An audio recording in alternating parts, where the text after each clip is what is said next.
አዳሞ ወዴት ነህ ያልከኝ በፍቅር ድምጽ ፈለከኝ በህልሜ አይኔ ሲጠፋ እያየሁ ነው። ወረ በስላሴ ስም አይን መጥፋት የልጅ ሞት ነው።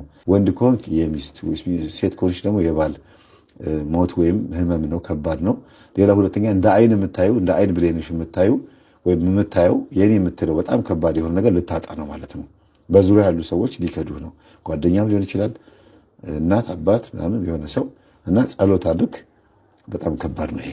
እኔ ማውቃቸው ባልና ሚስት ከ10 ዓመታት በላይ በሰላምና በሰላማዊ ሩካቤ ስጋ ኖረው ባል የዝሙት ቪዲዮ በማየት ያየውን ሁሉ ሚስቱ ላይ ካልፈጸምኩ ብሎ በዚህም ተጨቃጭቀው ተጣልተው እኔም መሃል ገብቻ አስታርቄ ባል ግን የዝሙት ቪዲዮን አመል አልተው በማለት እንደም የንቀቱ ንቀት የተጋባ ነው እንደፈለኩት ልሆን ነው ብሎ ብዙ ነገር ውስጥ ገባ። በመጨረሻ ሚስቱ እኔ ሚስትህ እንጂ የዝሙት ቪዲዮ ላይ የምታያቸው ሴት አይደለሁም በማለት ፈታቸው።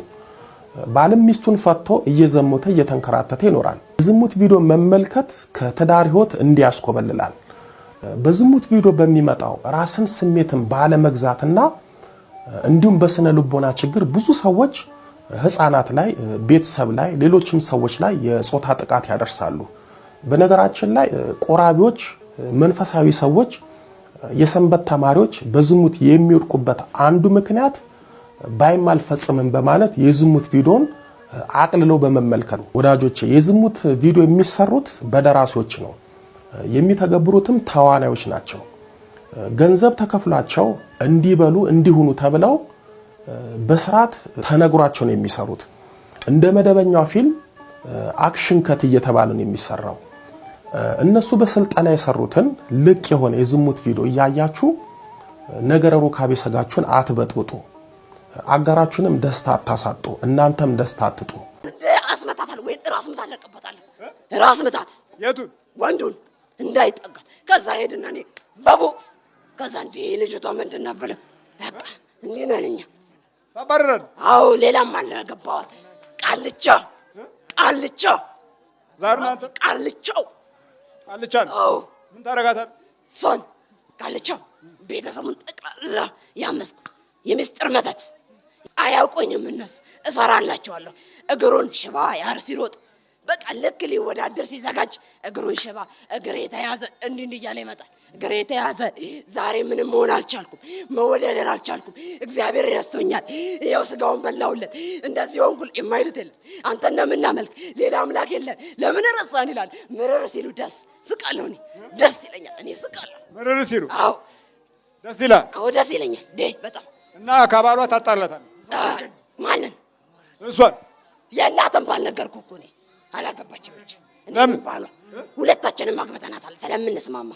አዳል ሞቴና ታዋቂ ቃልቻ የት ሀገር? ዛርሲ ሽርካ። አዎ ይወቁኝ። ምን አባቱ ቃልቻ ይወቁኝ። ቤታቸውን በጠበጥኩላቸው 20 ዓመት ሙሉ። እህቷ እንድፈት ሞተቻት። እዚህ ገጠመኝ የሚገርም ነው። እናቱ አሳድገውት፣ እናቱ ሀብት ሰጥተውት ወይም ሀብታም አድርገውት፣ እናቱ አጋብተውት፣ እናቱ አፋተውት የሚኖር ጅል ጎረምሳ።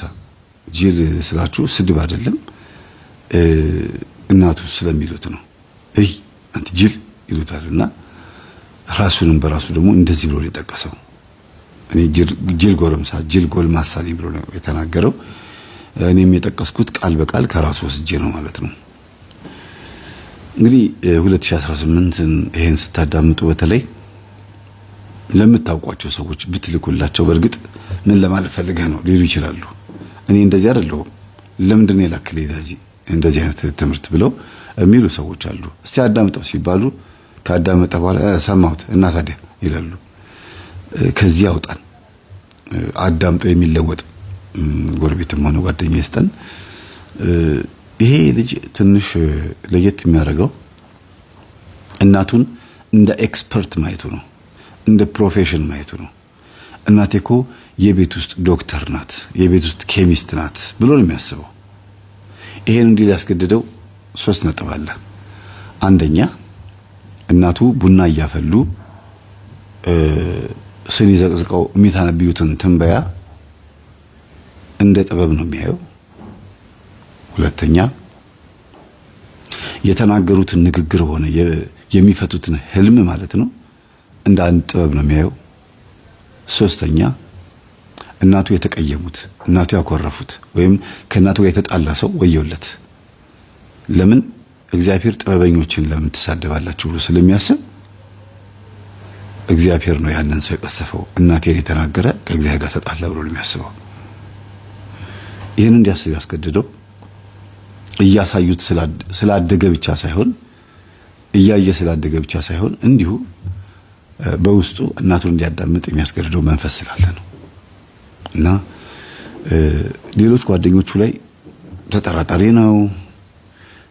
በገባ በወጣ ቁጥር ሁሉ ነገር አያምንም።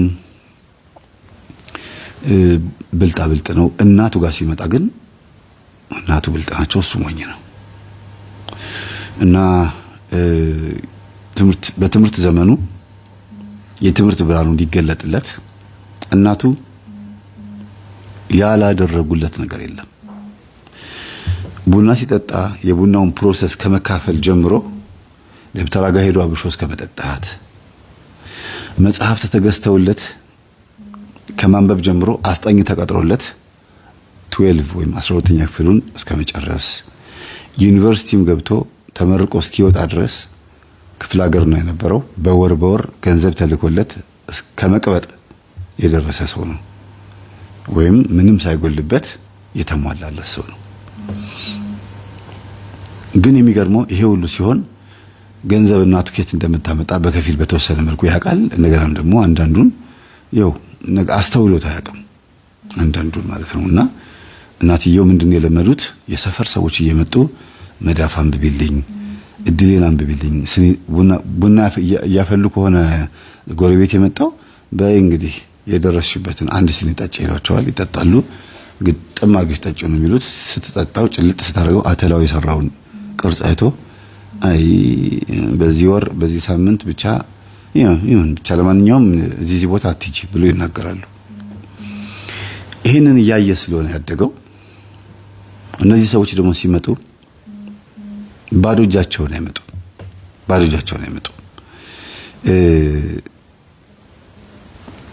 የእውነት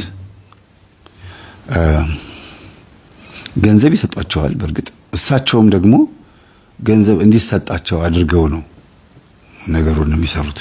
ለምሳሌ እንደ ገለጥ እንዲላችሁ እንደ ማብራሪያ እንዲሆን እሳቸው ቤት መጥተው ቡና የጠጡ የሰፈራቸው ሴቶች መንፈስ አብሰው ነው የሚሄዱት። መንፈሶቻቸውን ተሸክመው የሴትዮዋ መንፈስ ተሸክመው ስለሚሄዱ የሚያዩትም ህልም ሴትዮዋ እንድትፈታላቸው አድርጎ ነው የሚያሳያቸው። ከዛም ሲፈታ ደግሞ ሪል እንዲሆን እውነት እንዲሆን አድርጎ ነው ህልሙን የሚያሳያቸው። ለምሳሌ ህልሙን ያዩታል። ህልሙን በተግባር ይፈጽመዋል። አጅሬው ሊፈጽመው ተዘጋጅቷል። እናትየዋ ጋር መጥቶ ሲፈታ፣ ሴትዮዋ ጋር መጥቶ ሲፈታ በዛው ሳምንት ውስጥ መንፈሱ ስራውን እንደሚሰራው ያውቃሉ። ሴትዮዋ ራሱ ሊሆንባቸው ያለውን ሊደረግላቸው የታቀደውን የሚያገኙትን ገንዘብና የሚያጡትን ገንዘብ በሽታውንም ሁሉንም ነገር ነው የሚነግራቸው፣ ጸቡንም ጭምር ማለት ነው። ይሄ ቢዝነስ የሚያገኙበት ከመንፈሱ ጋር ተጋግዘው የሚሰሩበት አንዱ ሲስተም ነው።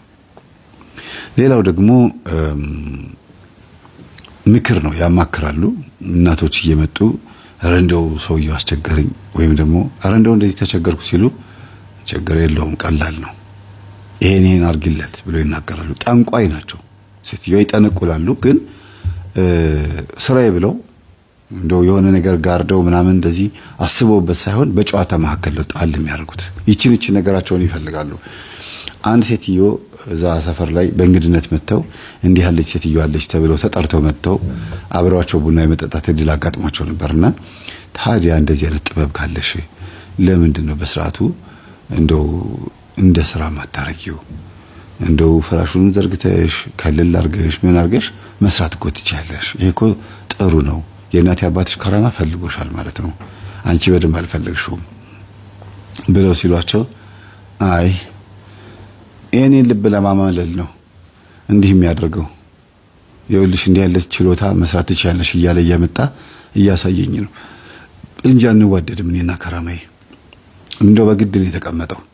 ይፈልገኛል፣ እኔ አልፈልገውም። ለምን አልፈለግሽውም? አይ አልተዋደድንም፣ ደስተኛ አይደለም እኔ ጋር ሲመጣ እያሉ ነው የሚናገሩት። እናትየው ከአያታቸው ሲቀበሉ አልፈለኳትም፣ ግን ለጊዜው የሚረከበኝ ሰው እኔን የሚቀበል ሰው እስኪመጣ አብሬያት እሆናለሁ ነው የሚለው። ስለዚህ የአያት የዛር መንፈስና የፈራጅ መንፈስ ይሄ የሚያስጠነቁልና የሚጠነቁል መንፈስ ማረፊያ ሲያጣ ዘመድ አዝማድ በሙሉ ገሎ ማረፊያ ሲያጣ ሴትዮዋ ላይ ተቀምጦ ሰው እየፈለገ ነው። ተከራይቶ ስጋቸውን ተከራይቶ እንደ ደባል ተቀምጧል ማለት ነው። ግን ሲቀመጥ አርፎ አልተቀመጠም። ሴትዮዋን አንዳንድ ነገር እያሳየ አስደምማቸዋል። ደግሞ ይሄን አሳየኸኝ ዛሬ አንተ እኮ የምትገርም ነህ፣ ይሄን ሁሉ አያቴን ታሳያት ነበር እያሉ ብቻቸውን ያወራሉ። እና ለምንድን ያልፈለጉት እኚህ ሴትዮ? በኋላ እናየዋለን። ጨርሰው ሰይጣንን የማይፈልጉ ቢሆን ኖሮ አልወርዝ አልፈልግም አስጡልኝ ምናምን ይሉ ነበረ። ግን ኮራ ይሉበታል፣ ጀነን ይሉበታል። እና እንደው ጭራሽ ተለማማጩ ማን ነው? መንፈስ ነው። ሴትዮዋ ቡና ፊት ስትባል ብቻ ማፍላት እንጂ ከዛ ውጪ መንፈሱ እየፈራቸው ተሽቆጥቁጦ ነው የሚኖረው ማለት ይቻላል። ምኗን እንደፈራው እንግዲህ በኋላ ታዩታላችሁ ሴትዮዋን። ግን እንደዛም ሆኖ ልጃቸውን አስተዳድረውበታል፣ አሳድገውበታል። ከእሳቸው ጋር 20 ዓመት ተቀምጧል ይሄ መንፈስ 20 ዓመት። ከ20 ዓመት በኋላ ነው ወደኛ አስተምረው የመጡትና እኚህ እናት በዚህ ልክ ልጃቸውን አሳደጉትና ለስራ በቃ። ስራ ግን ያገኘው በተመረቀ በ2 ዓመቱ ነው። እና ከከራማቸው ጋር ተጣልተው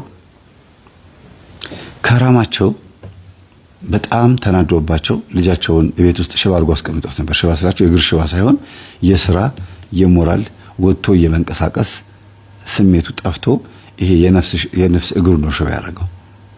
የስራ የፍላጎት የትዳር እግሩ ነው ሽባ ያደረገው። እና ሴትዮዋ ልጄን ስራ አታሰጥም፣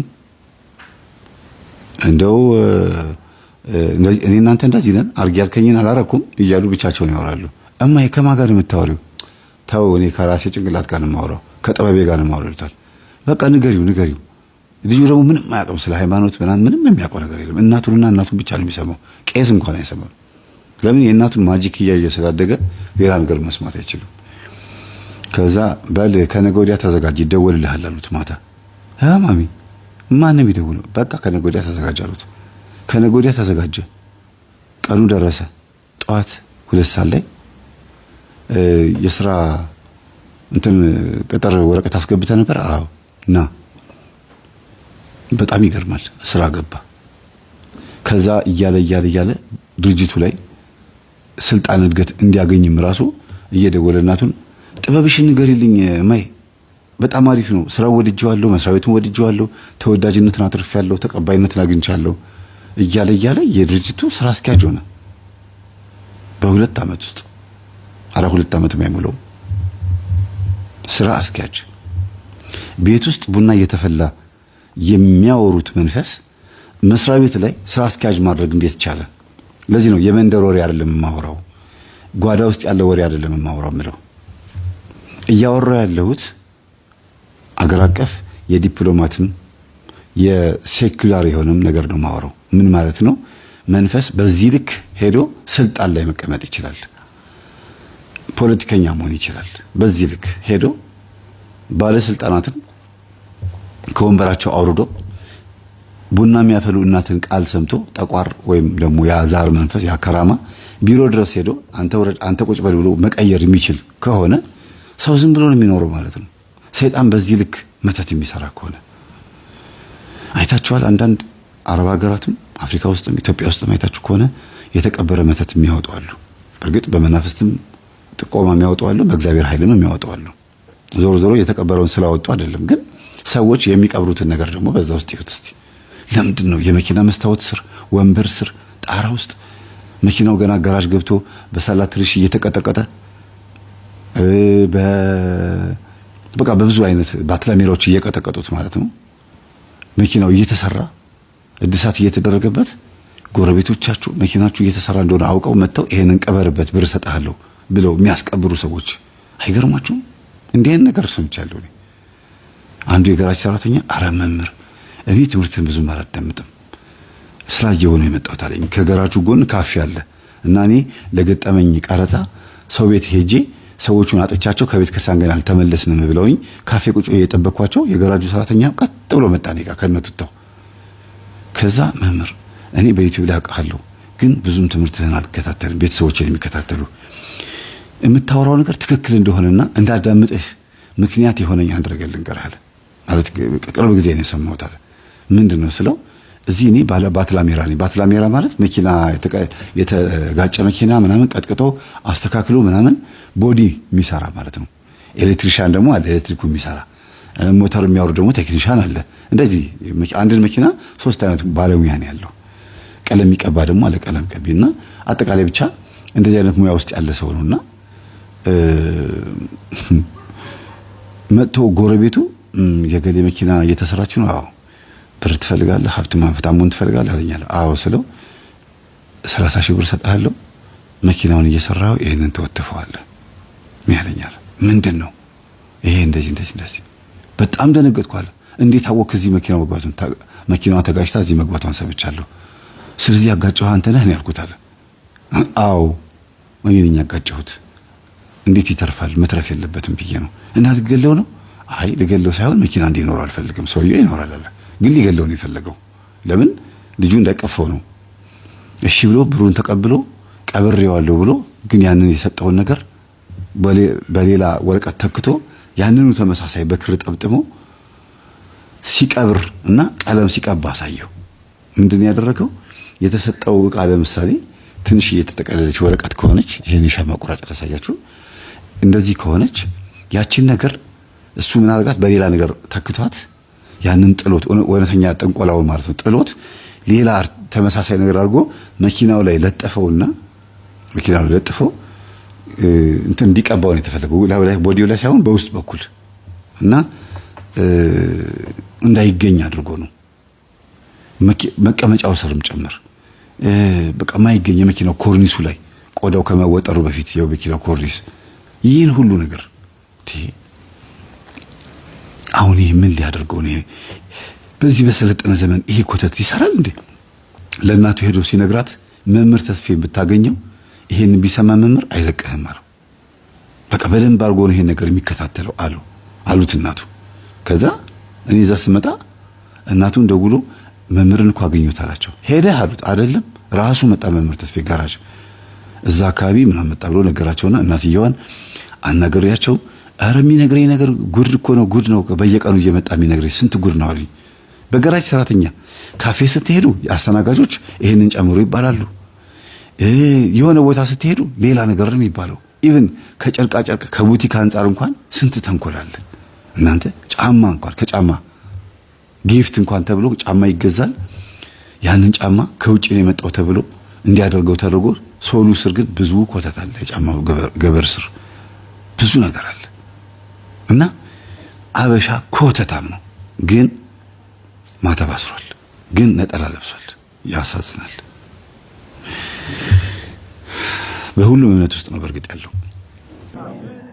ከልብ ስትጸልዩ በአምልኮት ዕለት ሲገለጥ ጉልበታችሁ አቅማችሁን ያህል በርከክ ማለት ሲጀምር መስገድ ስትጀምሩ አምልኮት ይባላል። አምልኮት የሚለው ቃል ለእግዚአብሔር መንግሥት መገዛት የሚለውን ሐሳብ የያዘ ነው። ከዛ በኋላ እግዚአብሔር ለአንተ የሚሆነውን መንግሥት ይሰጥሃል፣ የሰማዩንም የመሬቱንም። አይ አልገዛም ያልንበትን ጊዜ አምልኮት ስላልፈጸምን ጨቋኞችን፣ በዝባዦችን፣ ከሃዲዎችን እንድናፈራ ተገደናል። ግልጽ ነው፣ በግልጽ ነው። በትክክለኛው እውነታ ይሄ ነው። አምልኮት መስጠት ሲጀምር መንግስቱን በአንተ ውስጥ ይጀምራል። ሞገሱን ይሰጣል፣ ጸጋውን ይሰጣል። የተናገርከው ሐሳብ ያወጣኸው ይጠበቃል፣ ይከበራል። እሱ ይቅደም ይባላል። በተንኮል በክፋት በቅናት የምናይበት ውሃው ይጠፋና የእግዚአብሔር ውሃ የቃና ዘገሊላ ውሃ ክርስቶስ የነካው ውሃ ያ የወይን ጠጅ የጠመቀው ውሃ የባረከው ውሃ አይናችን ውስጥ ይሆናል። አይን ቀደም እንዳልኳችሁ በዕብራይስጡ አይንንና ምንጭን የምታካትት ናት። የተባረከች ብርሃን ናት። የዛ ብርሃንን ይለውጥልናል እግዚአብሔር በመለኮታዊ ብርሃኑ ለውጦ የመንግስት ወራሾች እንድንሆን እግዚአብሔር አምላካችን። የስንት ዓመት ልጅ ነች? የስምንት ሰይጣንና ጋንንት ሰይጣን ስሙን አውቆ በ8 ዓመት ልጅ ላይ እንኳን ይኸው ይገርማል። ምን ታፈዛታለህ?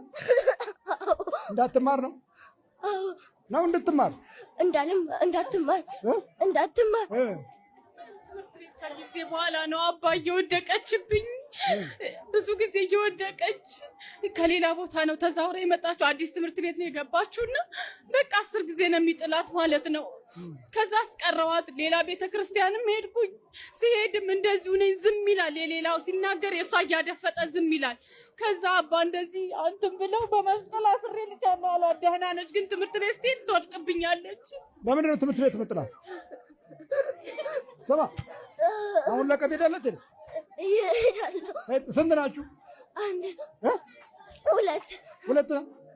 ሰይጣን አቃደም ሰይጣን ሽወተመክ ቶልቋጥና ቁጥ ከሰውነት ወደ በኢየሱስ ክርስቶስ ስም በስላሴ ስም በወላዲተ አምላክ ስም በቅቅያት ለቀናት ሲወል ታስረና ቶሎ ሰባት